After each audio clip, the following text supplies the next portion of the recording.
Benvenuti a questo seminario organizzato da Vega Formazione e Vega Engineering con la collaborazione di AIESIL su questo argomento a cui noi teniamo particolarmente. Stiamo parlando della sicurezza nell'alternanza scuola-lavoro. Andremo anche a approfondire quelle che sono le responsabilità in capo e alla scuola, e quindi in particolare poi ai dirigenti scolastici, ma non solo, e all'azienda. Riteniamo che la cultura debba iniziare proprio dai banchi e tale attività concorra sicuramente al miglioramento della qualità della vita e della formazione dei giovani studenti che si affacciano al mondo del lavoro.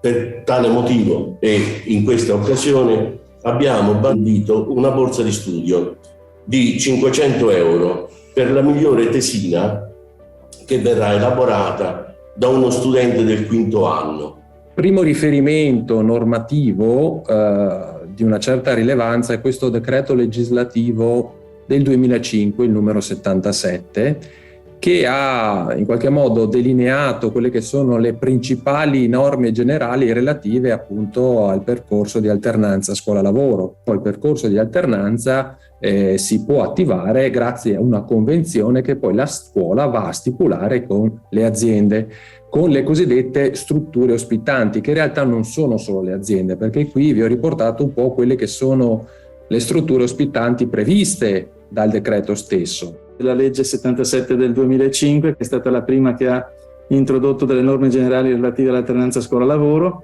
Ovviamente anche l'81 del 2008 va tenuto in considerazione per l'articolo 2 che definisce il soggetto lavoratore.